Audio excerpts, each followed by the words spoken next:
¿Puedo ya compartir pantalla? Sí, le voy a enviar ahora los permisos. Ah, ok, excelente.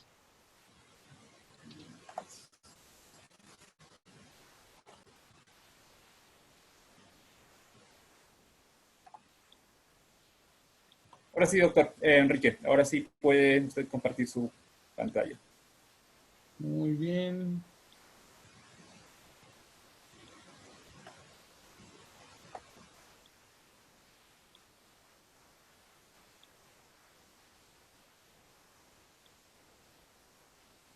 ¿Vemos ya la presentación en pantalla completa? Sí, perfecto. Muy bien, bueno, pues antes que otra cosa, muchas gracias por la invitación para compartir algunas de las cosas que hemos estado haciendo recientemente en el laboratorio con ustedes. Y vamos a hablar un poco de un tema que nos ha tenido pues muy centrada nuestra atención de investigación en los últimos tiempos, que es entender de manera cuantitativa y sistemática cómo funciona a nivel molecular el origen y el desarrollo de la tumorigénesis. Y la idea es tratar de desarrollar un entendimiento profundo de cómo ocurren estos procesos moleculares, con la idea de ser capaces después de hacer intervenciones. Nuestra idea es desarrollar capacidades que nos permitan hacer intervenciones diagnósticas, pronósticas y en el mejor de los casos terapéuticas, ¿no? Déjenme empezar un poco platicándoles cómo me veo yo en mi carrera científica, porque eso va a tener que ver un poco con cómo desarrollamos el trabajo en el laboratorio, ¿no? Espérenme, eso, ok. Mi carrera científica yo la veo como un circo de estos de 3 pistas. A lo mejor les son a ustedes familiares estos circos de 3 pistas en los que muchas cosas están ocurriendo de manera simultánea y de manera concurrente. Y en mi caso particular, estas 3 pistas tienen que ver con la manera en que yo conduzco mi investigación. Yo me entiendo sobre todo como un científico natural, es decir, me interesa mucho entender la naturaleza y algunas preguntas de la naturaleza que me han parecido muy fascinantes en fechas recientes, y una de esas preguntas tiene que ver con el proceso de diferenciación celular, ¿no? ¿Cuál es la serie de eventos, de condicionantes celulares, moleculares, ambientales, físico-químicos que determinan pues la gran variedad y diversidad de fenotipos celulares que vemos, particularmente en especies como los animales superiores y como los humanos, pero en general el proceso de diferenciación celular? Y este es un proceso que cobra especial importancia cuando las cosas no ocurren de la manera en que deberían ocurrir, cuando las células se diferencian de una manera que no es la más deseable, y eso es una cosa que ocurre fundamentalmente en cáncer, bueno, no solo en cáncer, pero especialmente en cáncer. Entonces, entender cómo funciona o funciona de manera anormal el proceso de diferenciación celular es una pregunta que yo me hago, y esa pregunta cae en mi pista de científico natural, pero la verdad de las cosas es que dentro de los capacidades o conocimientos que yo he desarrollado, pues la verdad es que la mayoría de esas son capacidades matemáticas y sobre todo que tienen que ver con el modelado probabilístico. Entonces, aunque yo me asumo como un científico natural, las preguntas que me interesan son preguntas sobre la naturaleza. Mis herramientas son fundamentalmente las de las matemáticas. Yo estoy entrenado en física teórica y en matemáticas, y la manera en que abordo los problemas es pensando esos problemas en términos matemáticos. Lo que vemos ahí en la pista central, que es la pista en la que con más comodidad me muevo yo, es cómo modelar probabilísticamente sistemas que son complicados o que son complejos, ¿no?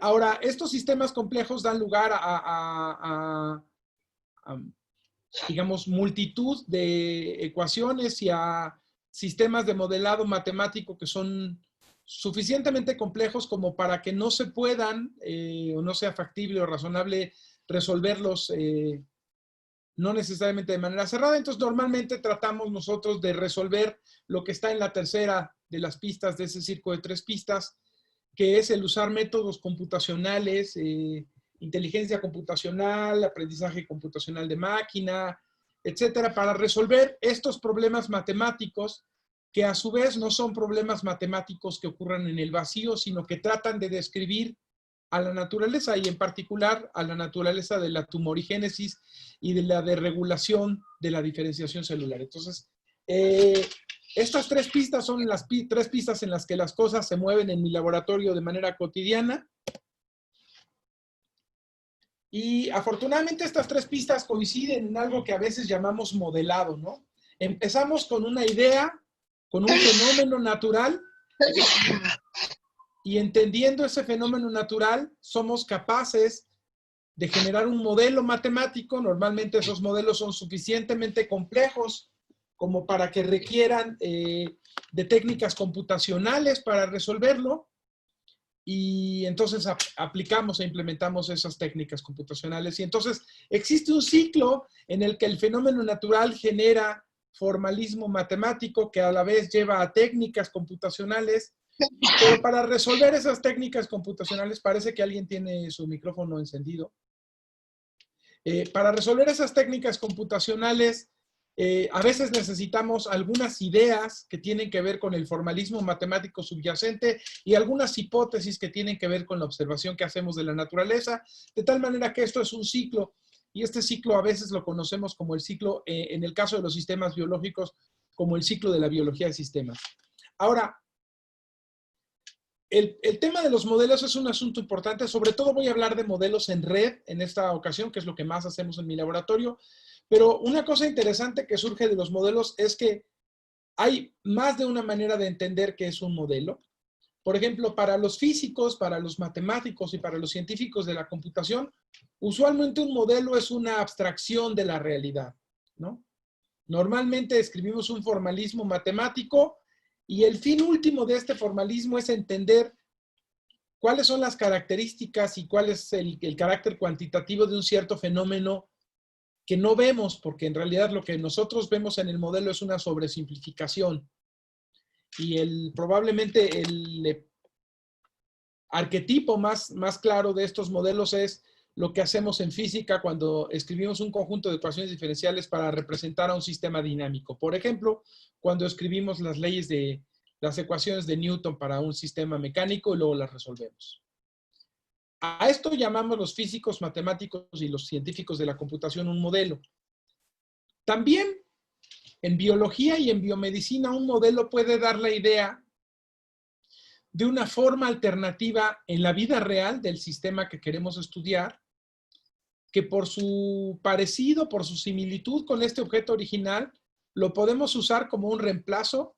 La palabra en inglés que me parece más cercana es proxy, que podemos manipular para aprender cosas sobre el sistema original. Por ejemplo, un modelo en un ratón o un modelo en una línea celular a la que yo le puedo hacer intervenciones, yo le puedo inducir, por ejemplo, con un genotrasplante, un tumor a un ratón y luego ver cómo evoluciona el tumor y luego ver cómo el sistema inmune del ratón lidia con el tumor, o cómo si le doy un medicamento al ratón, cómo ese medicamento puede ser procesado por su metabolismo e incidir sobre el tumor que yo le puse. Y entonces, lo que nosotros le hacemos al modelo nos puede explicar cosas acerca de lo que queremos entender. Es decir, si entiendo cómo funciona el tumor en el ratón, eso me podría dar pistas de cómo funciona el tumor en, por ejemplo, una persona. Estas dos nociones de modelo, la noción de modelo como un elemento de la realidad alternativa al que puedo acceder o como un elemento de la vida real que yo modelo con un sistema matemático, en realidad no son tan distintos. Vamos a ver que podemos usar estas ideas de modelado para entender un poco. Y como les decía, la pregunta que nosotros queremos hacer tiene que ver con el cáncer y con la complejidad biológica asociada al cáncer. Probablemente muchos de ustedes, si han estado interesados en el tema de la carcinogénesis, conocen esta serie de artículos, 2 artículos muy extensos de revisión de Weinberg y Hanahan, que se llaman los hallmarks o los rasgos distintivos del cáncer, donde vemos que la evasión del sistema inmune, que la angiogénesis sostenida, que la inmortalidad replicativa, que la evasión de apoptosis, la capacidad de invadir tejidos y generar metástasis, la insensibilidad a las señales que deberían de detener el crecimiento celular, la inflamación, la inestabilidad genómica y cromosómica y el metabolismo desregulado. Todas estas son características que se consideran propias o definitorias de los fenotipos cancerosos. Una de las cosas, yo soy un científico de la ciencia de la complejidad, y una de las cosas que entendemos es que a partir de las ciencias de la complejidad y de las características que tienen los sistemas complejos, podemos entender la interrelación que hay entre estas características distintivas del cáncer. Entonces, la organización a modo de sistemas, el comportamiento colectivo, las propiedades emergentes, la formación de patrones, las propiedades de autoorganización, evolución y adaptación y la estructura reticular, que son características que vemos en los sistemas complejos, nos van a permitir entender un poco de la complejidad biológica. Ahora, esto tiene que ver con la teoría subyacente, con la teoría de sistemas complejos que usamos para estudiar las cosas. Pero por otro lado, aunque yo soy un científico teórico y fui formado en física teórica y en matemáticas, soy un científico teórico que respeta profundamente los experimentos, ¿no? La experiencia empírica y lo que uno mide experimentalmente es la tasa con la que uno mide qué tan buenas son las teorías, y entonces entender un sistema científico y un modelo de un sistema real tiene como último juez la realidad, ¿no? Lo que vemos en el experimento. Y afortunadamente, la biología molecular y la genómica nos han dado muchas maneras de entender experimentalmente, sobre todo de manera sistémica, las cosas en fechas recientes. Y entonces ahora tenemos manera de medir pues la genómica, tenemos manera de secuenciar el genoma de las células, por ejemplo, cancerosas. Podemos estudiar las conformaciones cromosómicas mediante su estructura tridimensional, utilizando enfoques que también son ómicos, como el hecho de los experimentos de captura cromosómica de alta densidad o Hi-C. Tenemos acceso a las modificaciones epigenéticas, tanto a la metilación de las histonas como a la metilación que ocurre al nivel de las bases nitrogenadas del DNA. Entonces podemos entender las modificaciones epigenéticas. Conocemos también de los patrones de expresión y podemos medir los transcriptomas. Somos capaces de medir no solo los transcriptomas para los transcritos que codifican para proteínas, sino también para los transcritos no codificantes. Podemos medir el metabolismo y los metabolitos, el conjunto completo de metabolitos de una célula. Entonces podemos hacer metabolómica, podemos hacer lipidómica, podemos hacer proteómica, y con toda esa información podemos hacer modelos bastante complejos y bastante completos, bastante comprehensive de lo que ocurre dentro de una célula, pero también cada vez más entendemos qué es lo que ocurre a nivel multicelular, como por ejemplo los tumores tienen infiltrados tumorales de células del sistema inmune, cómo ocurren procesos de señalización intercelular en la que segundos mensajeros y terceros mensajeros producidos por una célula se comunican con otras células, el papel de la microbiota y los factores ambientales, y todos estos tienen un papel en cáncer.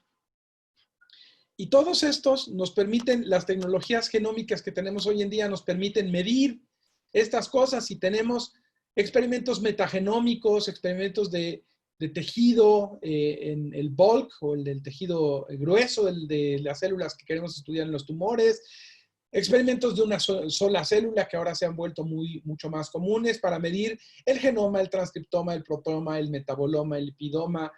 Tenemos imagenología que nos permite ver actividad celular en tiempo real. Podemos hacer esto mediante plaquitas o microarreglos, mediante secuenciación y mediante experimentos de espectrometría de masas. Y con toda esta toda esta realidad experimental con la que podemos medir o podemos probar, en el sentido de hacer proving sobre los sistemas biológicos, entonces nosotros tenemos una gran cantidad de datos. Y esos datos son los que la biología computacional busca maneras de estudiar de la mejor manera. Y entonces uno se puede auxiliar de técnicas de la ciencia de la computación y particularmente de la inteligencia computacional, técnicas como el aprendizaje de máquina, que nos permite hacer estudios tanto supervisados en lo que nosotros imponemos un modelo, como no supervisados en los que dejamos que los datos hablen por sí mismos. Análisis de regresión y clasificación de los datos, análisis de agrupamiento o clustering, técnicas de reducción de la dimensionalidad, selección de características, generación de modelos predictivos, hallazgo de blancos terapéuticos, selección de diferentes tratamientos en términos de curvas de sobrevida, diagnóstico, pronóstico y estratificación de los pacientes y análisis exploratorio de datos. Y entonces, si se fijan, estas últimas tres láminas corresponden a el modelado teórico o matemático, la aplicación de las técnicas computacionales y el sustento experimental, que son las tres pistas de las que les hablaba en un principio, en las que se basa la teoría en la que nosotros trabajamos. Hablábamos de modelos y nosotros tenemos un modelo que son las redes de regulación genética. En mi laboratorio hemos trabajado mucho en entender cómo se regula, particularmente a nivel de la transcripción, aunque cada vez más en términos no solo de la regulación de los genes, sino de la regulación epigenómica, de la regulación por estructura tridimensional del genoma o por elementos reguladores del genoma que están en regiones no codificantes. Pero en general nuestro modelo corresponde con una red de regulación genética que es un grafo. Esta que les enseño aquí es la red de regulación genética para el tejido mamario sano. Cada puntito rosa es un gen y cada línea es una relación de dependencia estadística de ese gen con los otros genes. Y entonces lo primero que vemos es que tienen estructura, que no son completamente azarosos, ¿verdad? No es una mancha en la que están los puntos dispuestos de manera azarosa, sino que hay una estructura. Y estudiar matemáticamente esa estructura nos va a enseñar cosas, y eso es lo que les voy a platicar en el resto de la charla. Déjenme platicarles cómo llegamos a esta a partir del experimento. Pues típicamente tenemos experimentos de transcriptómica y nuestro sistema modelo corresponde con lo que se llama culpa por asociación, ¿no? Yo busco una asociación estadística entre los niveles de expresión genética de un gen y de otro, y la mido mediante una medida que está ahí en la primera ecuación que les pongo. Prometo que no habrá muchísimas ecuaciones, pero estas son importantes. Y lo que nos dice esta primera expresión de lo que llamamos la medida de información mutua, aquí XY y XJ son los perfiles transcriptómicos del gen Y y del gen J, y yo quiero saber qué tan asociados están el gen Y y el gen J en una red genética. Y entonces la manera en la que yo lo hago es que calculo esta cantidad, que es la distribución de probabilidad conjunta P de XY, P de XJ, por el logaritmo de una cantidad muy peculiar, que es la distribución conjunta dividida por el producto de las marginales. Y tal vez recuerdan de sus cursos de estadística y probabilidad que cuando dos variables son independientes, cuando una variable no depende de la otra, su distribución de probabilidad factoriza. Quiere decir que la distribución conjunta es el producto de las dos marginales. Fíjense que si eso pasa, el término que está dentro del logaritmo de nuestra función de información mutua sería un 1, porque P de XY, XJ sería lo mismo que P de XY por P de XJ. Si eso pasara y factorizaran, lo que está dentro del logaritmo sería un 1, por lo tanto el logaritmo sería un 0, y por lo tanto la información mutua, que es la cantidad de información que yo obtengo de una variable si conozco la otra, sería 0. Si las dos variables son independientes, conocer una no me dice nada de la otra. Por otro lado, mientras más diferente de 0 sean esas distribuciones de información mutua, significa que son más diferentes de 1 el cociente de la distribución conjunta entre la distribución producto de las marginales, y eso significaría que los sistemas son más dependientes. Entonces, esta I es una medida de dependencia estadística. Es una medida como la correlación de Pearson o la de Spearman, pero mucho, mucho más poderosa. Porque la correlación de Pearson solo captura relaciones lineales, y las correlaciones de Spearman o de Kendall, aunque pueden considerar algunas asociaciones no lineales, solo lo hacen sobre datos rankeados. Mientras que aquí, cualquier tipo de dependencia estadística, la que sea, cualquier función que hubiera dependencia entre el nivel de expresión de un gen y el del otro, yo la capturaría. Eso tiene un precio, por cierto. El precio es que en vez de tener unas cuantas mediciones, necesito la distribución de probabilidad completa.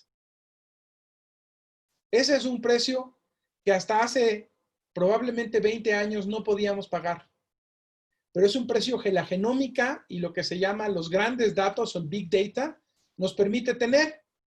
Cuando tengo cientos o miles de experimentos transcriptómicos en los que mido todo el transcriptoma, mido no un gen o dos en una PCR, sino que mido todo el transcriptoma en un experimento de secuenciación o en un microarreglo de expresión, entonces yo sí puedo tener acceso a estas distribuciones de probabilidad.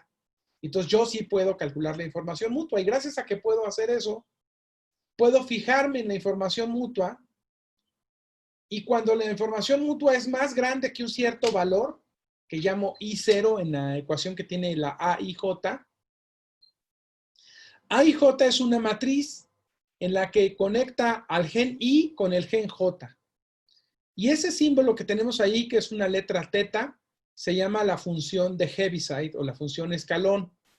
Si lo que está en los corchetes es mayor que 0, entonces la función escalón pone un 1. Y si es menor que 0, entonces la función escalón pone un 0. Eso significa que este cuadrito que dice AIJ, lo que hace es que pone un 1 o pone una conexión siempre que la información mutua entre dos genes sea mayor que un cierto valor umbral I0, y no la pone, o pone una conexión con valor 0, cuando ocurre lo contrario. De esta manera nosotros podemos tener una red regulatoria. Entonces, estas son las matemáticas que usamos, y a partir de datos de experimentos de expresión transcriptómica, vamos a ver que podemos hacer redes genéticas y aprender de ellas. El primer ejemplo con el que voy a platicar con ustedes tiene que ver con regulación multiómica. En realidad aquí multi es solo 2 para este caso. Y vamos a ver cómo hay redes de regulación genética que se regulan no solo unos genes a otros, sino que se regulan también por la acción de microRNAs. El Instituto Nacional de Medicina Genómica, y en particular el área de biología computacional de somos participantes de un consorcio internacional que se llama el International Cancer Genome Consortium, o ICGC. Somos no el participante más grande, desde luego, pero somos participantes. Y este consorcio está muy asociado a un proyecto muy grande que se tiene particularmente en el Instituto Broad de Harvard y del MIT, que se llama el proyecto TCGA, The Cancer Genome Atlas. Es un proyecto que está financiado por los Institutos Nacionales de Salud y por el Instituto Nacional del Cáncer de Estados Unidos. Y en ese proyecto se han secuenciado miles, seguramente decenas de miles de muestras de transcriptoma completo, y de la secuenciación de esas muestras, como consecuencia de esa secuenciación de esas muestras, se ha podido derivar mucho conocimiento genómico en bases de datos que además son en su mayoría públicas. Entonces, con los datos del Cancer Genome Atlas, mucha gente ha hecho investigación, y en mi laboratorio hemos hecho mucha investigación con esos datos. Y usando los datos de The Cancer Genome Atlas para cientos de muestras, algo como 800 muestras, un poquito más de 800 muestras de tumores mamarios, y algo como 180 o algo así, muestras de tejido mamario sano adyacente a los tumores, hemos podido reconstruir redes de regulación genética. Déjenme les platico las redes de regulación genética por microRNAs. Lo que vemos aquí son las redes de regulación genética, los nodos, las bolitas de color verde oscuro, corresponden a los genes, a los 17,000 más o menos genes que recuperamos de la secuenciación de RNA-seq de estos tumores. Y las bolitas que son de un verde limón o de un verde más claro, corresponden a los microRNAs que están secuenciados por la misma tecnología que es el Genome Analyzer 2 y ahora el HiSeq de Illumina, que es la misma idea, el mismo protocolo de secuenciación. El tamaño de las pelotitas tiene que ver con cuántas conexiones tiene de acuerdo a el indicador de información mutua del que hablábamos hace rato. Entonces, una primera cosa que vemos es que las redes que corresponden al tejido control y las redes que corresponden al tejido tumoral son diferentes. Ahorita vamos a abundar en las diferencias topológicas en la red. Otra siguiente cosa que vemos es que los microRNAs, muchos de ellos tienen bolitas más grandes. Eso quiere decir que tienen muchas más conexiones. Y eso quiere decir que los microRNAs son capaces de regular a muchos más genes que los genes de regularse a sí mismos o a otros genes, ¿no? Esto, por supuesto, es algo que ya sabíamos, ¿no? Ya sabemos que los microRNAs tienen muchos posibles blancos, pero ahora tenemos cuantitativamente cuáles y cuántos son esos blancos. Y además tenemos una idea de qué microRNAs están regulando a cuáles genes, y vamos a ver que eso nos va a permitir hacer análisis biológicos más funcionales, lo que yo llamo genómica funcional computacional, ¿no? Ahora, una nota especial sobre las redes es que una red es una representación de esa matriz que les enseñaba, de una función matemática que a un nodo, a un conjunto de nodos les asigna conexiones entre sí, pero a veces las visualizaciones de las redes, que es a lo que estamos acostumbrados a veces a llamar red, pueden ser muy confusas, sobre todo cuando tienen muchos elementos, como es este caso. Entonces, una cosa que hacemos mucho los biólogos computacionales de redes es probar diferentes esquemas de visualización para entender las redes, perdón, de mejor manera. Una de esas maneras, una manera alternativa de ver a estas mismas redes que les estoy presentando ahora, es lo que se conoce como los hive plots. Entonces, déjenme presentarles, quédense con la idea de estas redes y déjenme presentarles las mismas redes, son exactamente el mismo grafo, dibujado como un hive plot. Y entonces lo que nosotros vemos aquí es que la red, lo que vemos en las líneas verdes oscuras, son cada uno de los puntitos que corresponden, cada puntito verde corresponde a un gen de los verdes oscuros y cada puntito de los verdes claros corresponde a un microRNA. Las líneas grises que unen a las barras azul oscuras con otra barra azul oscura corresponden a las interacciones en las que un gen regula a otro gen. Las que unen a la barra verde clara con la verde clara son relaciones de corregulación o de coexpresión entre dos microRNAs. Y las que unen a la barra verde clara con la barra verde oscura son relaciones en las que los microRNAs regulan genes. Diferencias entre tumores y controles. La primera diferencia obvia que vemos es que en los tumores hay mucha más corregulación de microRNAs. Vemos muchas más líneas que van de los microRNAs a los microRNAs en la gráfica del lado derecho que en la del lado izquierdo. La siguiente cosa que vemos es que se pierde regulación genética. Es decir, hay mucha corregulación entre los genes barra oscura con otra barra oscura en controles y en tumores, ¿no? La otra es que la estructura de la regulación de los microRNAs hacia los genes cambia. Es decir, hay un número diferente y una distribución diferente de líneas. ¿Qué idea nos puede dar esto? ¿Qué podemos aprender? Una primera cosa que podemos aprender tiene que ver con qué pasaría si removemos las interacciones entre los microRNAs. Y aquí es donde la biología computacional se vuelve muy divertida. Imagínense que yo quisiera hacer un experimento de knockout. A lo mejor algunos de ustedes por aquí hacen biología molecular experimental y saben que es difícil hacer knockout de un gen y que todavía es más difícil hacer knockout de un microRNA, ¿no? Porque además hay que fijarnos si hay antagomers o si hay secuencias mimic y cuál es la mejor manera, y si no hay mirs que se parezcan mucho unos a otros, y entonces queriendo hacer un knockout, hagamos un knockout que es el equivocado. Entonces, esos experimentos son difíciles de hacer en el laboratorio.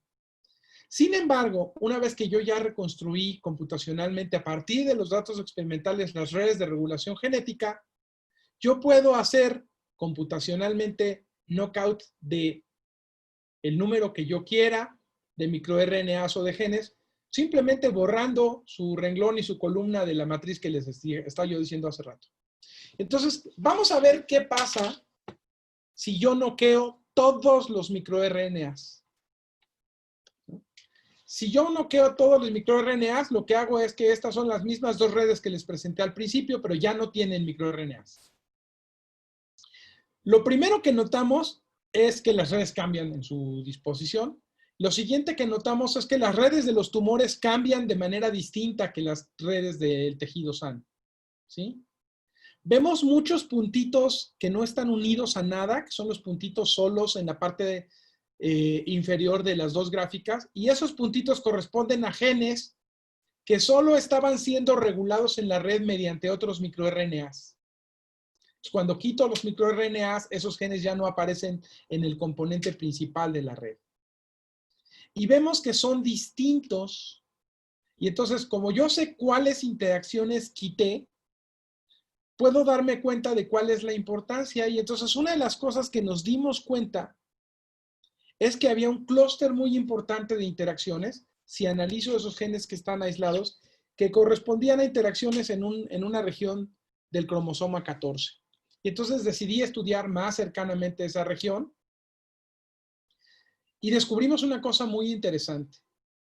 En esta región del cromosoma 14, que se llama la región DLK1-DIO3, porque está flanqueada por esos genes, nosotros vemos dos familias muy importantes de microRNAs, la familia del MIR199 y la familia del MIR200, que están ubicados ahí y que tienen blancos en muchos lugares. Notamos que sus blancos están en el cromosoma 14, que es donde ellos están, pero también en el cromosoma 1, en el cromosoma 2, en el 7, en el 11, en el 9, y que esos blancos están regulados de manera diferente en el tejido tumoral. Fíjense cuántos blancos hay en el tejido tumoral, lo cual es proporcional a la barra gris junto a la palabra tumor. Y cuántos blancos de estos mismos genes de esta familia hay en la barra pequeña que dice control, que son los que corresponden a blancos de estos microRNAs en esos cromosomas en tejido control. Más claramente se ve en los diagramas de abajo que llamamos circos plots, son otra manera de visualizar redes genéticas. Entonces, lo que tenemos ahí es que cada segmento circular es un cromosoma. Tenemos el cromosoma 1, 2, 3, etcétera, hasta el cromosoma Y. Y tenemos las líneas verdes conectan regulación de microRNAs en esta región de LKDIO3 que está marcada con un corchetito rojo donde dice CHR14. Y vamos a ver que en el tejido control, el clúster de genes que están siendo regulados por microRNAs que están en esa región son muchos, pero muchos menos que los que ocurren en el del tejido tumoral. Ahora, no solo sabemos que son menos, sabemos que son cuáles, porque conocemos la identidad de la regulación de cada uno de estos genes por cada uno de los microRNAs. Y esto me lleva a la biología del cáncer, que es lo que queríamos entender al principio. ¿Se acuerdan que todos estos métodos matemáticos lo que buscaban era entender la biología del cáncer? Un fenómeno particular que ocurre en muchos tumores y que ocurre también en cáncer de mama y que ha sido motivo, que fue motivo hace algunos años de controversia, tiene que ver con el proceso metastásico. Este es un proceso muy importante porque la mayoría de las muertes por cáncer no las generan los tumores primarios. No el tumor que nos dio por primera vez o que le dio a alguien por primera vez es el que causa la muerte. Normalmente el crecimiento metastásico, a veces en ese órgano y a veces muy frecuentemente en otros órganos, son los que causan la muerte. Es decir, hay muchísima gente que se muere de cáncer en el hígado, pero es cáncer de mama lo que tienen en el hígado. O de cáncer de cerebro, de cáncer de mama en el cerebro, en el que una célula o un conjunto de células derivadas de un tumor que originalmente estaba en la mama llega a colonizar otro tejido y causa daño en el otro tejido. Y para que esto ocurra, hay un proceso que se llama la transición epitelio-mesenquimal, ¿no? Una serie de estudios de la biología celular del cáncer, particularmente hablaré de cáncer de mama porque es el tumor que estamos tratando en este momento, de hecho es el tumor que estudiamos más en mi laboratorio. La gente siempre había dicho, es muy importante el proceso de transición epitelio-mesénquima en el que las células que están atadas o que están adheridas al epitelio mamario se sueltan. Y recuerden que para cuando una célula se suelta de su matriz extracelular, usualmente le ocurre una clase de muerte celular que se llama anoikis, ¿no? Cuando yo quito una célula de su nicho celular propio, la célula deja de tener comunicación con sus células vecinas y se activa un proceso de muerte celular. Cualquiera que se haya cortado las uñas o que se haya cortado un pedacito de piel cuando se corta las uñas, verá que una vez que separa ese pedacito de piel del resto de su cuerpo, después de unos minutos ese pedacito de piel se pone duro y se necrosa y se muere, ¿no? Entonces, esta muerte celular ocurre porque quitamos a las células de su nicho celular que las protege o que las está albergando y entran en un proceso de anoikis. Entonces, las células cancerosas que se sueltan de su matriz extracelular para entrar en un proceso que las lleva a metástasis, tienen que aprender a evadir anoikis. Y para eso es importante este proceso de transición de las células del epitelio a este tejido mucho más fluido que se llama mesénquima, ¿no? Y es a través de la mesénquima en que estas células pueden migrar y pues generar el proceso metastásico. Y empezó a haber mucha controversia porque mucha gente medía tumores invasivos de mama y veían marcadores moleculares típicos del proceso de transición epitelio-mesenquimal sobreexpresados. Y eso tenía una lógica y tenía un cierto sentido. Pero resulta que otros experimentos que hacían otros laboratorios medían los marcadores propios de la transición epitelio-mesénquima como subregulados, como subexpresados. Y entonces eso empezó a haber una controversia porque había unas personas que medían marcadores como sobreexpresados y otros como subexpresados, y ambos decían que eran característicos de la invasividad de los tumores.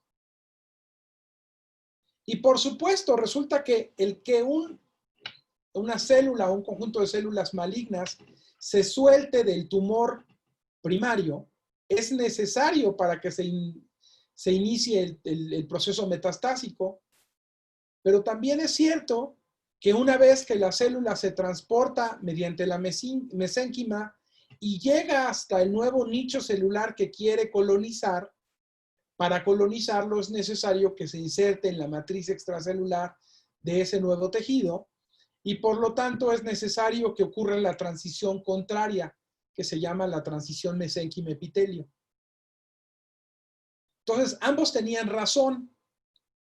Para que ocurra el proceso de metástasis, primero las células tienen que llevar una transición epitelio-mesenquimal para salirse de su nicho celular del tumor primario y poderse mover, y después tenían que ocupar o tenían que requerir un proceso de transición de la mesénquima al epitelio.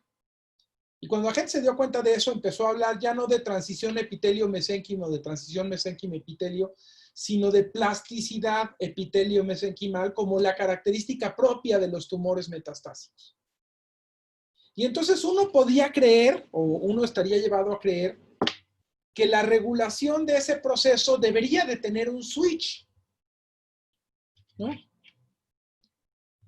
Y esa regulación estaba normalmente entendida dentro de la vía que se llama la vía de ensamblaje o desensamblaje de uniones estrechas, o la vía de tight junctions, como se le conoce en inglés, regulada por un regulador maestro que es el dímero de TGF-beta 1 y TGF-beta 2, y como sus receptores eran capaces de señalizar para esta vía que controla la regulación de las colágenas, que son proteínas muy importantes para que el ambiente tumoral se pueda tener esta plasticidad epitelio-mesenquimal.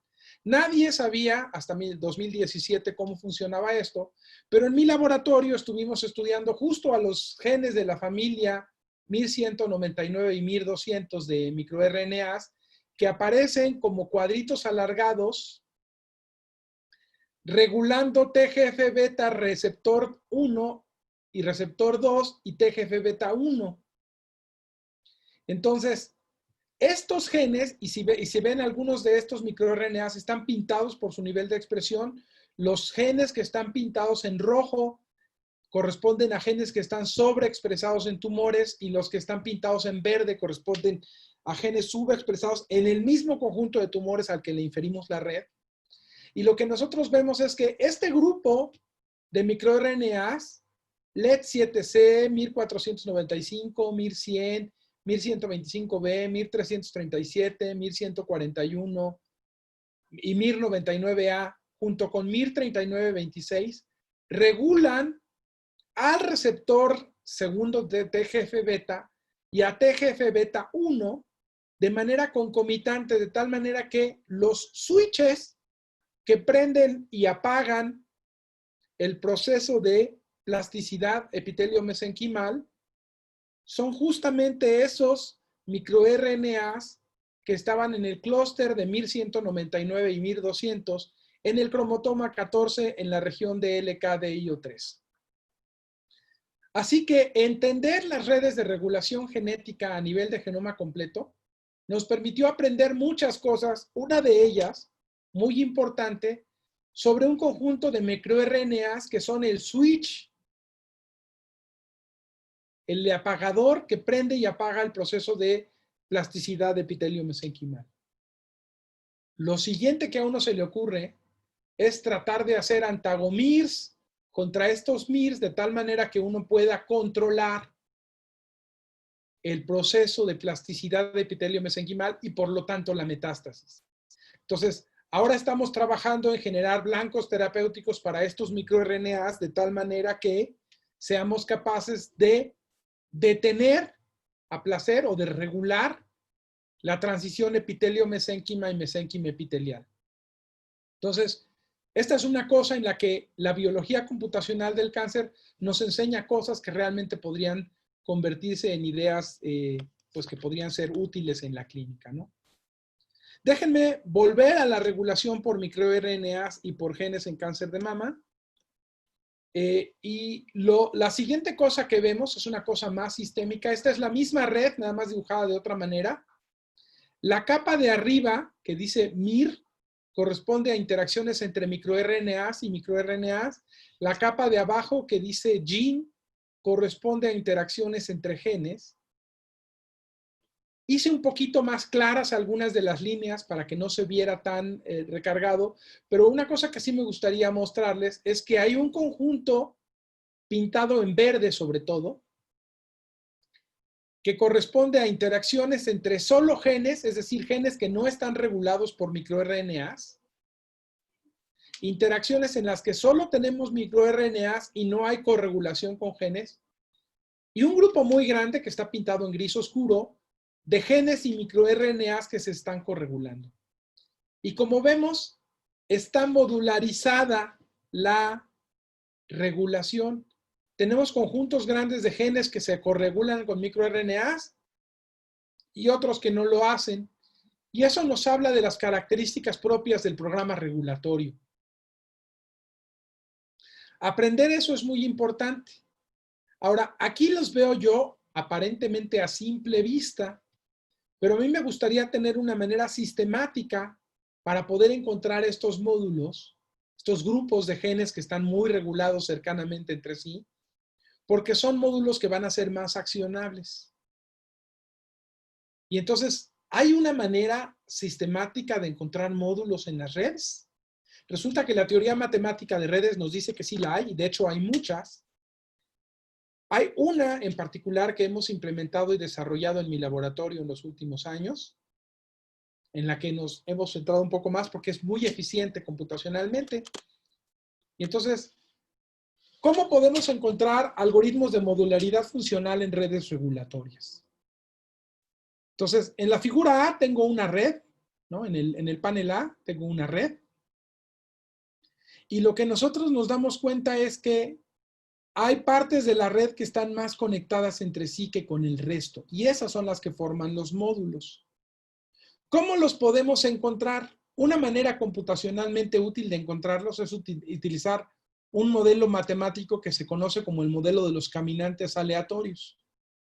Entonces yo pongo un animalito, un caminante aleatorio. Parece que alguien levantó la mano con una pregunta. ¿Lucero?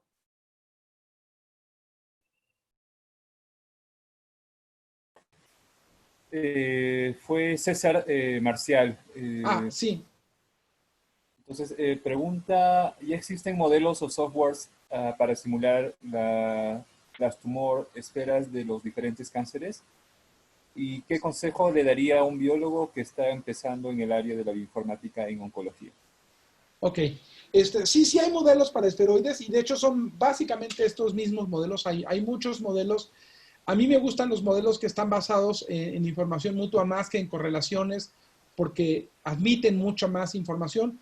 Son un poquito más costosos computacionalmente, o sea, tardan más en llevarse a cabo los cálculos, pero la verdad es que con las computadoras modernas eso ya cada vez es menos un problema, ¿no? ¿Qué consejo le daría yo a alguien que quiere iniciarse en la oncología computacional?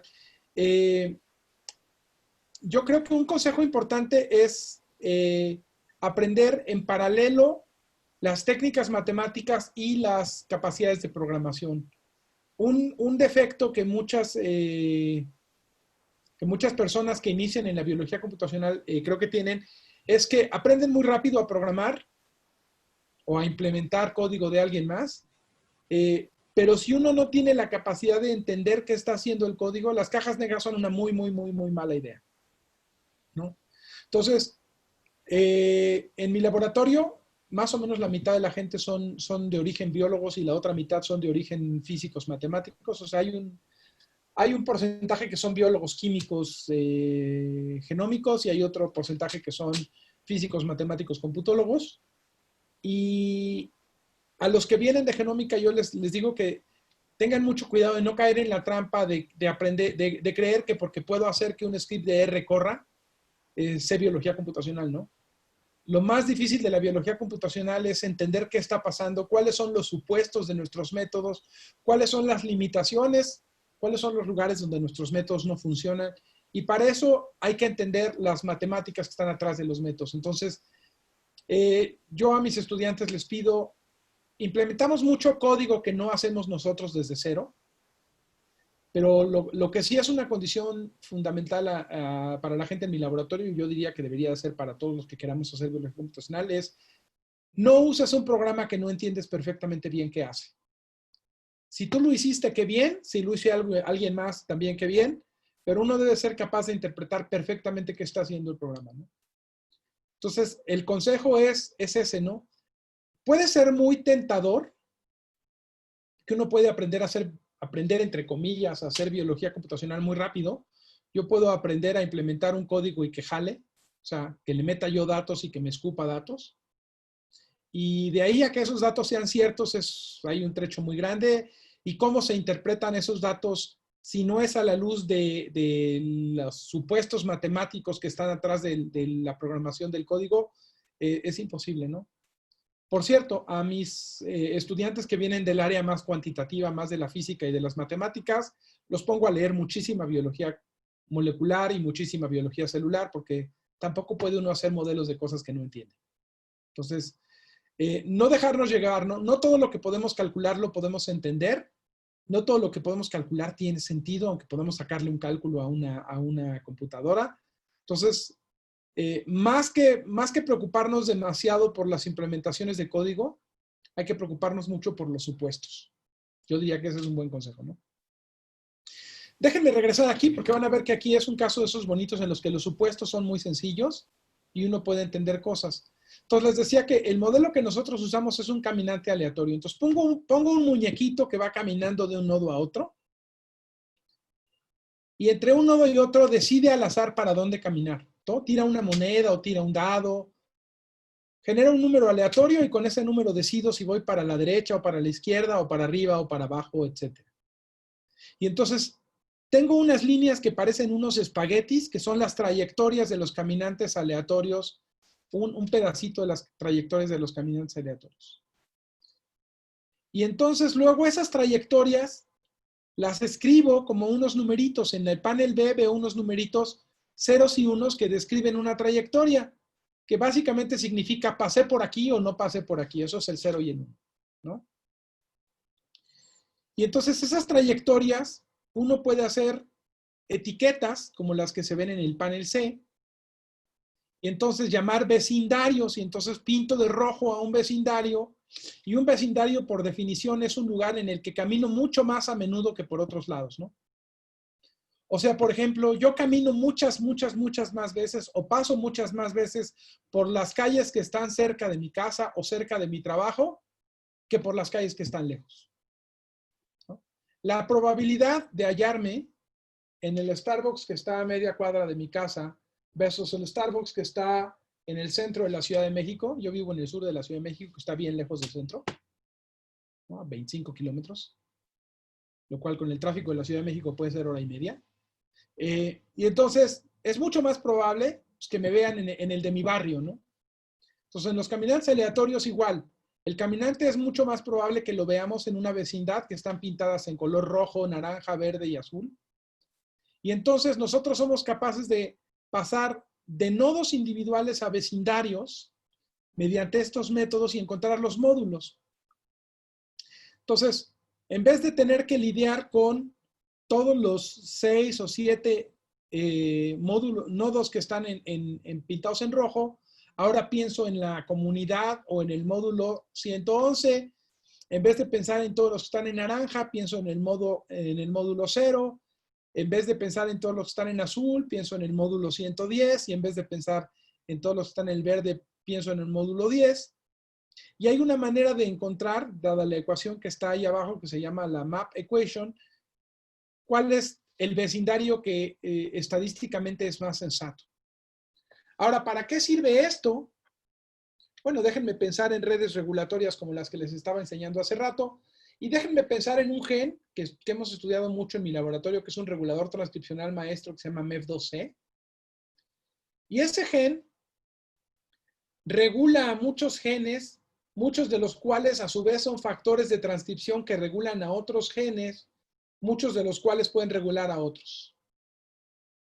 Y eso quiere decir que la regulación causada por un solo gen puede extenderse a tener influencia en un vecindario muy grande.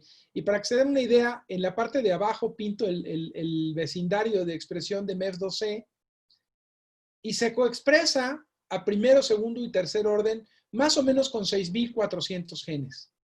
6.400 genes son entre una tercera y una cuarta parte del genoma, dependiendo de cómo cuenten el genoma, pero es mucho. Eso quiere decir que si yo cambio el estado de expresión de ese gen, por ejemplo, dando un medicamento o haciendo knockout o dando terapia génica, yo puedo afectar potencialmente a esos 6.000 otros genes, para bien o para mal. Entonces, resistencia farmacológica, efectos colaterales de los tratamientos, son muchas cosas que queremos entender. ¿Y qué es lo que pasa cuando yo modifico el patrón de expresión de un gen, por ejemplo, dando un fármaco? Es algo que me interesaría para hacer farmacología dirigida en idea de medicina personalizada. Si yo aplico los algoritmos de modularidad que les acababa yo de platicar, puedo convertir la red que está en la mano en la parte inferior del lado izquierdo, en la red que está en la parte inferior del lado derecho, que es una red que está formada por módulos. Ahora estas bolitas más grandes corresponden a conjuntos de genes que se coexpresan y que se relacionan, sí, no son independientes, no son completamente independientes, pero son medianamente autónomos. Y de hecho puedo saber qué tan autónomos son. Mientras más gruesa y más azul oscura es la línea que une a dos módulos, están más comunicados. Y eso está dado por el número de veces que un caminante aleatorio pasa de un módulo al otro. Todos esos datos yo los tengo a partir de la caminata aleatoria en la red genética que reconstruí a partir de los datos de transcriptómica experimentales. Entonces, todos estos son modelos matemáticos, pero todos estos modelos matemáticos están sustentados en los datos experimentales. ¿Vale? Ahora, a mí me gustaría pensar que estos genes que están más coexpresados o más corregulados entre sí, no solo lo están por el azar, sino que hay alguna suerte de característica funcional que hace que estos genes se regulen juntos. Una manera, un modelo matemático que me permite saber si eso es cierto, es el enriquecimiento, el análisis de enriquecimiento funcional. Entonces, tomo uno de estos módulos y lo interrogo contra las bases de datos de funciones biológicas, por ejemplo, Gene Ontology, o lo interrogo frente a las bases de datos de vías moleculares, por ejemplo, KEGG o Reactome o Pathway Commons, y veo qué tan común es que tengo yo elementos de esta clase en mi módulo. Déjenme ponerles un ejemplo. Imagínense que tengo yo un grupo de 50 genes que me los encontré como muy importantes en un tumor, por ejemplo, porque tenían mucha expresión diferencial. Y uno de esos genes es un gen de apoptosis. Puede pasar por casualidad. Supongamos que hay 2 genes de apoptosis. Pero ¿qué pasa si hay 35 genes de apoptosis en mis 50 genes importantes? Bueno, como para casualidad ya suena mucho, ¿no? Entonces uno puede hacer una prueba estadística. Normalmente hacemos una prueba hipergeométrica o una prueba de Fisher, que son de hecho equivalentes. Y puedo saber cuál es la probabilidad de encontrarme al azar 35 genes de apoptosis en un grupo de 50. Y si esa probabilidad es muy bajita, entonces yo considero que eso no es algo que ocurra al azar, el p-value es muy bajo, y entonces considero que hay una razón funcional para hacerlo. Y esa es la base con la que funcionan los análisis de pathway enrichment o de functional enrichment más generales. Si a este conjunto de genes que forman parte del circuito regulatorio inducido por MEF2C le hago eso, puedo encontrar que hay funciones biológicas. Aquí no se ve, pero si van al paper que luego les platico van a ver que sí se ve. Cada uno de los renglones corresponde a una función biológica en Gene Ontology o a un pathway en KEGG. Los que son azules tienen que ver con el sistema inmune, los que son verdes tienen que ver con ciclo celular, otros tienen que ver con angiogénesis y otros tienen que ver con procesos mitóticos, es decir, todos tienen que ver con hallmarks del cáncer, es un oncogen, regulador transcripcional. Y lo que nosotros vemos es que la densidad de color en estos mapas de calor es proporcional a 10 a la menos el p-value de esa prueba de enriquecimiento funcional que les dije, de tal manera que cuando el p-value es muy chiquito, 10 a la menos ese número muy chiquito es un número muy grande, y entonces la intensidad de color es muy alta. Entonces, lo que nosotros vemos y lo que vemos en la parte de abajo son esos módulos en los que habíamos partido la red. Y entonces lo que vemos es que los módulos tienen repartidas las funciones biológicas. Hay módulos que se especializan más en una función biológica que en otra. Hay módulos que están muy enriquecidos en una función, pero no en otras. Y entonces podemos tener un mapa que nos lleve de los módulos funcionales a lo que está pasando realmente en el tumor. ¿Y eso para qué sirve? Dirán ustedes. Déjenme darles una aplicación de esto, que es cómo entendemos el papel de la inmunidad adaptativa en cáncer de mama. Lo que vemos en el panel de la izquierda es la red regulatoria de cáncer de mama. Solo están los genes, no están aquí los microRNAs.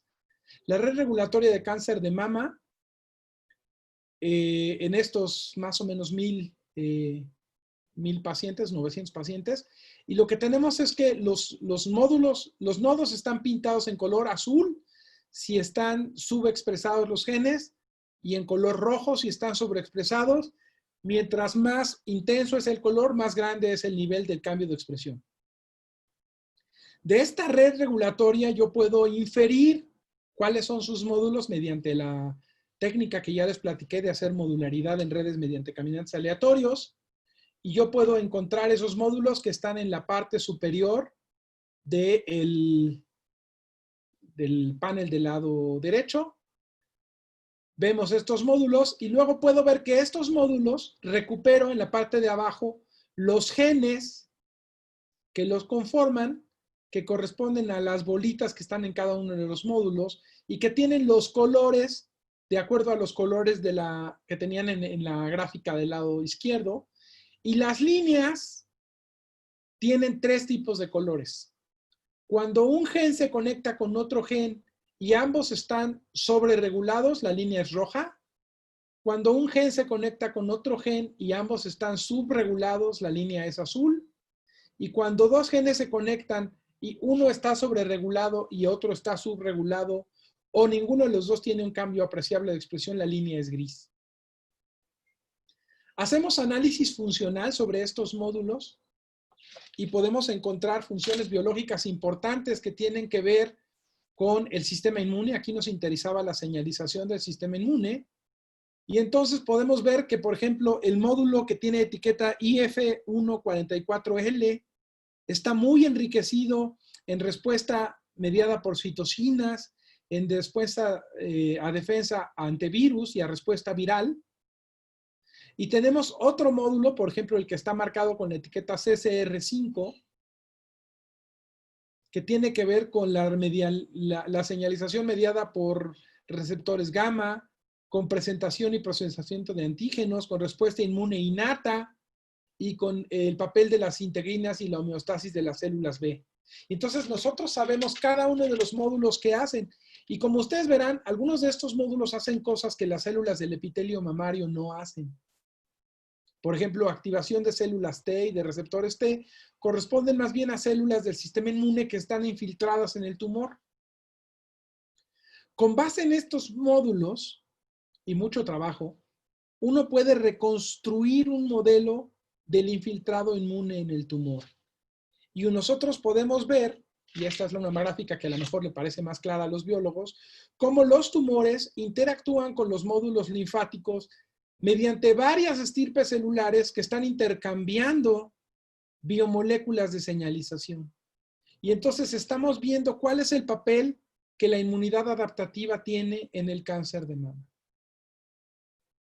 Ok, ¿cuál es el mensaje para llevar a casa que quiero compartir con ustedes? ¿Se acuerdan del circo de 3 pistas? En el que había un fenómeno natural interesante que uno quería modelar. Había un modelo matemático que estaba basado, en mi caso particular, en ecuaciones probabilísticas, pero pueden ser ecuaciones diferenciales o de cualquier clase. Y luego había metodologías computacionales de la biología computacional y de las ciencias de la computación, por ejemplo, del machine learning, que nos permitían resolver problemas y podíamos aprender de la biología. Este es un ejemplo muy claro en el que hacer esas 3 cosas, tener un sustento experimental y un conocimiento profundo de la biología, generar buenos métodos matemáticos y hacer implementaciones computacionales eficientes de esas cosas, nos permite aprender un montón, nos permite aprender mucho de los sistemas biológicos, ¿no? Entonces, ahora, por ejemplo, nosotros podríamos pensar, y de hecho, el estudiante mío de doctorado que está trabajando en eso, está pensando en cómo generar vacunas que cambien la manera en que el sistema inmune de los infiltrados tumorales interactúa con el tumor y generen decrecimiento de las tasas de crecimiento tumoral, generen baja en la vascularización, generen disminución en los procesos inflamatorios y de alguna manera nos permitan regular mediante inmunoterapia a los tumores. Esto, por supuesto, no lo inventamos nosotros, esto existe ya en muchos casos, pero en vez de hacer inmunoterapia empírica, digamos, en la que la gente, pues le da a la gente imatinib a ver si eso funciona, o le da a la gente ahora está de moda el remdesivir, etcétera, pensar en inmunoterapia en la que nosotros sepamos cuáles son los procesos moleculares explícitos involucrados, ¿no? Entonces, lo final que les quisiera yo decir es una frase que escribió alguien que no soy yo, escribió un artículo muy bonito, un biólogo computacional que se llama Florian Markovets, y él escribió este muy bonito artículo en PLOS Biology que dice, toda la biología es biología computacional, ¿no? Y tiene que ver con algo que es, yo creo que muy importante, sobre todo para los que queremos dedicarnos a la biología computacional y la bioinformática, que es, no es un accesorio, no es una cosa que uno haga de vez en cuando, a ver si en la biología funciona, o a ver si viene el bioinformático y me hace mi análisis. La verdad es que en la biología contemporánea, sin la biología computacional no se puede hacer nada, ¿no? O sea, yo quiero pensar en que alguien secuencie, por ejemplo, una serie de tumores y luego se quede con unos cuantos gigas de secuencia. ¿Cómo hace uno sentido? ¿Cómo uno entiende cuál es la realidad biológica de lo que está pasando? Si no es a través de métodos bioinformáticos y de biología computacional, ¿no? Se ve difícil. Y una cosa, particularmente para la gente joven que se quiere dedicar a esto, que yo les quiero compartir y es un secreto, díganselo a sus amigos biólogos a ver si los convencen o ustedes mismos piensen en ello, es que lo que yo llamo el momento eureka, es decir, el momento en el que descubres algo de la naturaleza que no sabías, se está moviendo cada vez más de la mesa de laboratorio a la pantalla de la computadora, ¿no? Es decir, probablemente antes uno veía en un inmunoblot o en una PCR una señal y uno descubría que había un gen importante o que había una proteína que estaba presente en un grupo y no en otro. Y entonces el momento de descubrimiento donde uno realmente aprendía algo sobre la naturaleza estaba en el bench, ¿sí? Estaba en el frasquito. Cada vez más, sobre todo en la biología molecular contemporánea y en las ómicas, la plaquita no se ve, ¿no? Si yo veo una plaquita o si yo veo lo que hay en un tubito Eppendorf, no veo mucho. Las cosas interesantes, pues ya no solamente consisten en una molécula importante que puedo yo ver en un inmunoblot o que puedo yo seguir en una PCR de tiempo real. Hay muchos fenómenos complejos en biología que solo aprendemos de ellos cuando hacemos un análisis computacional intensivo. Entonces, mucho del descubrimiento, y créanmelo, muchos de mis estudiantes y mis colaboradores descubrimos muchas cosas ahora en el monitor de la computadora. Y hablando de estudiantes y colaboradores, es hora de darle gracias a la gente que hizo el trabajo de verdad, porque yo solo vine aquí a platicárselos, pero la gente en mi grupo, que son un grupo súper entusiasta, trabajador y súper competente de personas, son los que hicieron el trabajo que les platiqué aquí. Entonces, pues más bien a ellos es a los que les damos muchas gracias. Y también quisiera darles gracias a todos ustedes por la atención que platicamos. Una última cosa que es importante es que, aparte de que yo creo mucho en el modelado matemático de buenos experimentos con métodos computacionales, yo creo mucho en la ciencia abierta. Todos los datos experimentales o la enorme mayoría de los datos experimentales que nosotros usamos son datos públicos, sea porque fueron generados en otro lado y ya eran públicos o porque nosotros los generamos y los hicimos públicos. Todo nuestro código, todos los programas de computadora que usamos para hacer todos los análisis que hacemos están en un repositorio de datos públicos y nos gusta la discusión abierta de ciencia. Entonces, soy contactable mediante correo electrónico, mediante Twitter y ahí está la página del repositorio de GitHub de mi laboratorio. Ahí está todo el código de todo lo que hacemos. Lo mejor comentado que sea posible. Trato de pedirle a mis estudiantes que comenten en inglés. A veces comentan en español, pero la mayoría del código está comentado de manera que uno puede entender qué está haciendo y es replicable y es abierto y entonces puede ser colaborativo y yo creo que eso es una cosa que es muy, muy importante para la ciencia. Y con esto me quedo abierto por si hay alguna pregunta. Déjenme salirme de la presentación. Muchas gracias, doctor Enrique. Muy interesante todos los temas que ha comentado durante la conferencia de hoy. Pueden estar siguiendo haciendo sus consultas por el chat. Daniela Arturo tiene un comentario y una consulta. Daniela, si deseas, si deseas, puedes activar tu micrófono y puedes participar.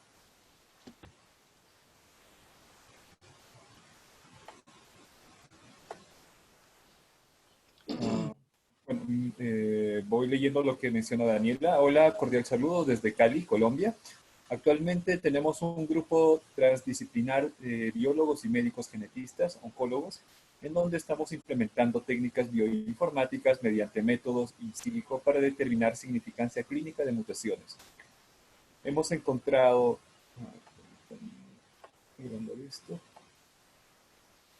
Hemos encontrado muchos casos que genes reportados para algunos tipos de cáncer específicos, por ejemplo, el BRCA1 para el cáncer de mama, están presentes en pacientes con cáncer de colon que no presentan cáncer de mama. Podríamos decir que por red de interacción de genes, que estos activan de alguna manera la función de genes cercanos y los logran modificar. Mediante el uso de caminantes aleatorios, ¿también podría determinar la funcionalidad de genes afectados y aquellos cercanos? Ok, muchas gracias por la pregunta. Además, es una pregunta que me da oportunidad de decir algo que es muy importante y que es uno de los grandes problemas de la biología molecular, yo diría. Parece un problema simple, pero verán que no lo es. Los genes son biomoléculas muy grandes y como son tan grandes, les ponemos nombres y los nombres no son UPAC, ¿no? O sea, no le ponemos 1 metil, 2 fenil, 3, etcétera. Le ponemos un nombre parecido a los de las enzimas, que es, vemos que el gen hace una cosa y le ponemos un nombre. Pero los genes son biomoléculas que tienen funciones fisicoquímicas y que no necesariamente solo hacen aquello para los que los vi la primera vez. O sea, BRCA1 fueron genes que se vieron por BRCA, ¿no? Y BRCA es breast cancer, eso quiere decir que alguien vio que los tumores de mama tenían esos genes involucrados. ¿Qué hacen esos genes? Resulta que los BRCAs son DNA sintasas y DNA regulasas que están involucrados en el mecanismo de reparación del DNA dañado. Entonces, si me los imagino como BRCAs, pues lo que significa es, pues están en breast cancer. ¿Y por qué tengo cáncer, moléculas de breast cancer en cáncer de colon o en la cortada que me hice en la rodilla? Porque siempre que hay daño al DNA, genes como P53, que es otro gen muy importante en la regulación de la reparación del DNA dañado, ¿no? Si seguramente hay BRCAs en los melanomas, seguramente hay BRCAs en las personas que tienen daño a su genoma por radiación, porque en realidad lo que hace el gen no tiene que ver con su nombre, tiene que ver con su naturaleza físico-química y con su entorno biológico, ¿no? Les voy a comentar una historia que nos pasó hace algunos años. No voy a poner el nombre porque la persona del nombre se enojó mucho conmigo. Pensaba que estaba yo haciendo un mal comentario de ella y no es un mal comentario de la persona, es un experto científico de primera línea. Pero este experto, que era nuestro colaborador, estaba estudiando el daño por estrés oxidativo por una alimentación excesiva en grasas en unas células.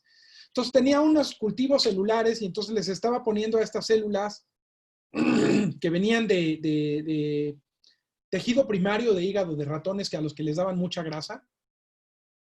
Y entonces hacían análisis de expresión de genes y nosotros encontrábamos como el gen que tenía un cambio muy importante en la expresión después de hacer análisis computacionales y bioinformáticos, un gen que se llama osteopontina. Y osteopontina, como el nombre lo dice, es un gen que está relacionado al metabolismo de los huesos. Entonces, nuestro experto en metabolismo celular nos decía, no, su análisis computacional está mal porque este gen es de los huesos.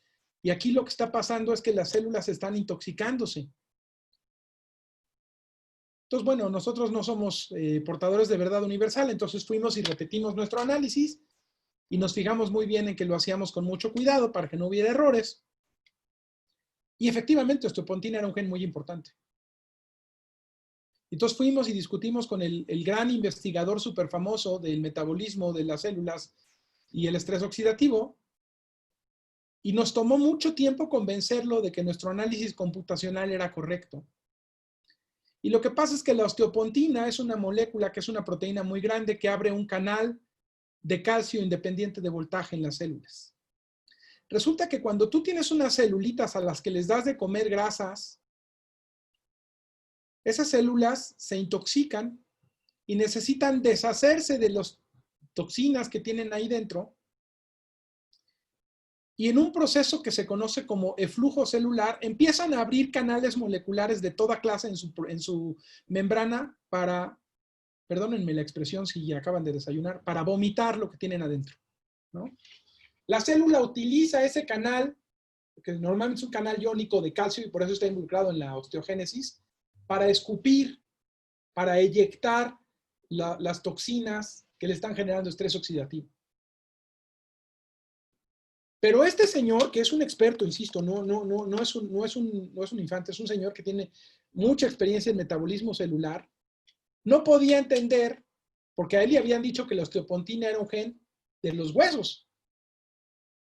La osteopontina es una molécula que ojalá y se llamara de otra manera porque se confunde uno mucho con los nombres. Entonces, que una biomolécula pueda tener una función diferente de aquella para la cual se le dio el nombre es completamente común, pasa todo el tiempo. Entonces, no nos dejemos guiar por los nombres. Por eso las anotaciones son probablemente el problema más importante que tenemos en la biología computacional, ¿no? No creamos que porque nos aparezca un gen que parece no tener nada que ver con nuestros fenómeno, estamos equivocados o lo hicimos mal. Acuérdense además que estamos trabajando con anotaciones incompletas y que la ausencia de evidencia no es evidencia de ausencia, ¿no? Entonces, hagan métodos muy eficientes, muy rigurosos, implementenlos bien y créanlos. Muchas veces descubrimos cosas nuevas así. Entonces, yo creo que eso deja claro. Podemos usar redes genéticas y el método que yo les platiqué para ver si existen estas interacciones y determinar el carácter funcional. La respuesta es sí. Por esto que les decía de culpa por asociación. Si yo tengo una molécula que no sé para qué funciona, pero la veo que se coexpresa consistentemente con moléculas que, por ejemplo, regulan estrés oxidativo, yo puedo proponer que esa molécula esté involucrada en la regulación de estrés oxidativo. Y luego habrá que buscar un experimento que nos muestre si eso es cierto, claro.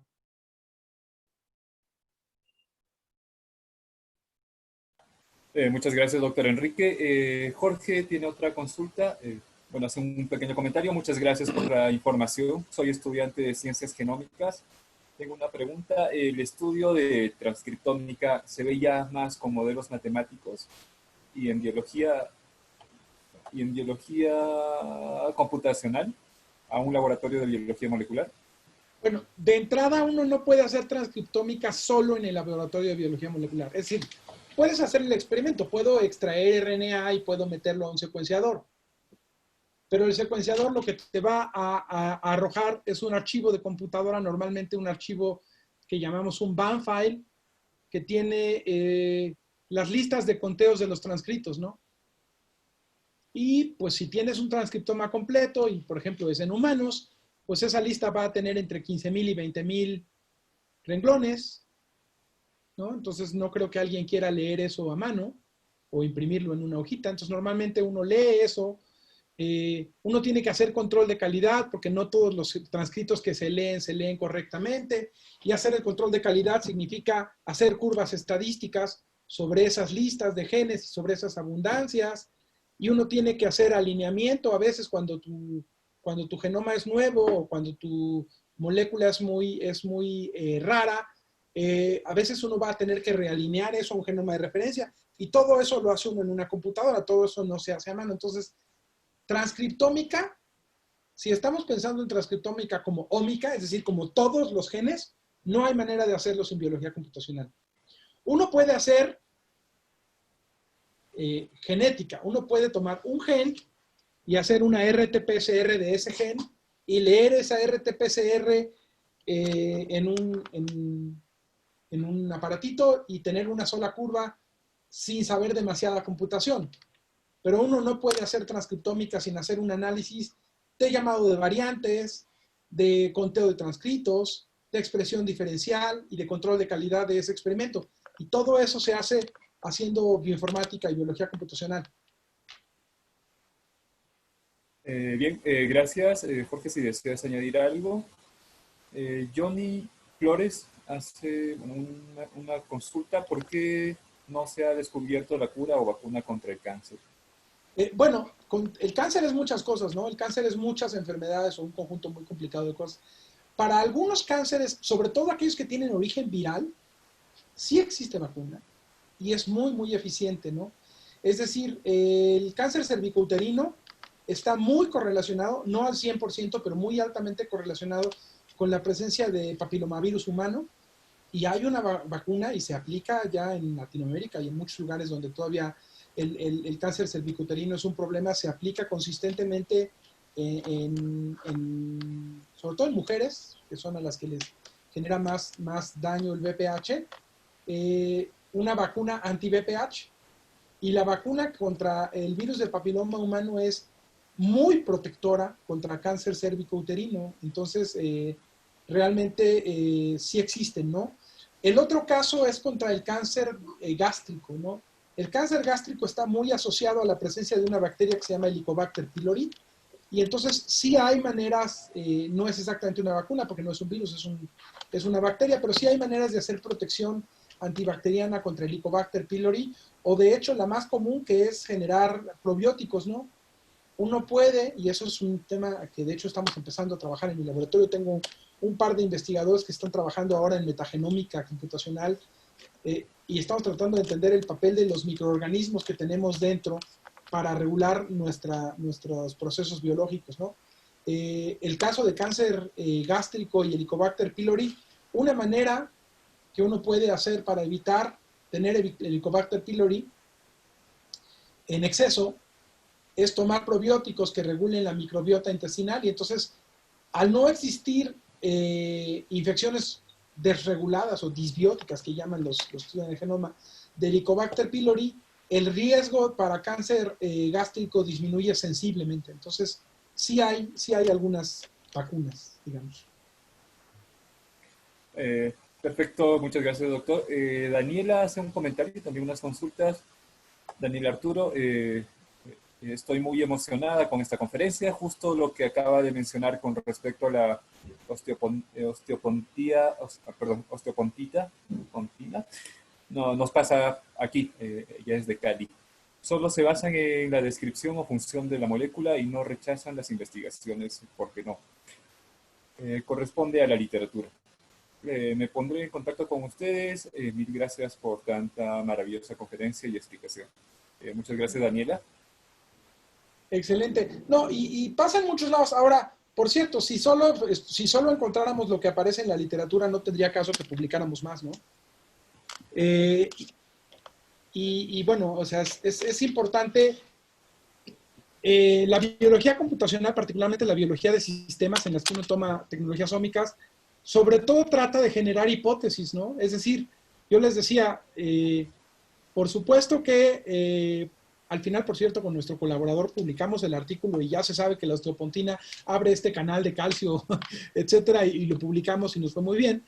Pero tuvimos que hacer un experimento, es decir, el hecho de que en el análisis transcriptómico nos saliera tan importante nos llevó a convencer al investigador experimental de que hiciera un experimento, y le dijimos, a ver, bloquea este canal. Afortunadamente, las técnicas de biología molecular para modular canales iónicos están bastante desarrolladas, entonces él las conoce, y en su laboratorio dijimos, ¿por qué no bloqueas este canal y vemos qué ocurre? Y lo que ocurría es que al bloquear ese canal, las células entraban en estrés oxidativo mucho más rápido, ¿no? Entonces vimos que sí estaba cumpliendo la función que decíamos que cumplía. Entonces, generar hipótesis y probarlas. Por eso les decía yo que el proceso es un ciclo, ¿no? El modelado empieza con la realidad experimental, va uno al modelo matemático, hace uno el trabajo computacional, pero luego hay que ir de regreso, y probablemente de hecho haya que ir de regreso muchas veces, ¿no? Es decir, ajustar los parámetros, reestablecer las preguntas, ¿no? déjenme comentarles a propósito de esta cuestión de las mutaciones y de la genómica del cáncer, no de la transcriptómica, sino de la genómica, tiene sus riesgos. Hace algunos años, con el Instituto Broad, yo participé, estoy hablando de hace como 10 años, en la secuenciación del linfoma de células B. Y entonces secuenciamos el exoma como de 500 tumores. Ahorita eso suena mucho, pero hace 10 años ahí les platico. Era todo un reto secuenciar 500 exomas, 502 exomas hicimos, creo. Y entonces queríamos ver cuáles eran los genes que estaban mutados en el linfoma de células B, ¿no? Y les voy a platicar una historia muy triste. Nosotros queríamos mandar ese paper a Nature y no llegó a Nature, y ahorita les platico por qué. Resulta que a la hora que empezamos a ver cuáles eran las mutaciones que eran más comunes en los tumores, cada uno de los tumores tenía entre miles y decenas de miles de mutaciones. Entonces, pero resulta que cada uno de los tumores tenía mutaciones diferentes. Entonces no eran estadísticamente significativas, casi ninguna. Y encontramos 3 mutaciones. Imagínense que ustedes secuencian 512 tumores y solo encontramos mutaciones estadísticamente significativas en 3 genes. Y cuando les diga los 3 genes, va a ser peor. Uno era P53, el otro era BCL2. Por cierto, BCL significa B-cell linfoma. Entonces, encontrar el gen del B-cell linfoma mutado en el B-cell linfoma no es una novedad. Y el otro era el oncogen RAS. En otras palabras, nos gastamos $10 millones y como un año, que eso costaba en esa época secuenciar esas cosas, para aprender lo que ya sabíamos. Y entonces ese artículo no podía llegar a Nature porque aunque tecnológicamente era un reto, no aprendimos nada. Y entonces fue toda una cosa, nos pusimos a investigar qué estaba pasando y lo que hicimos fue que cambiamos la pregunta, ¿no? Porque ya habíamos hecho toda esta investigación y la pregunta original era cuáles eran los genes consistentemente mutados en linfoma de células B y la respuesta es no existen, porque los únicos consistentes son los que ya conocíamos. Y nos preguntamos entonces cuáles eran las vías moleculares más afectadas.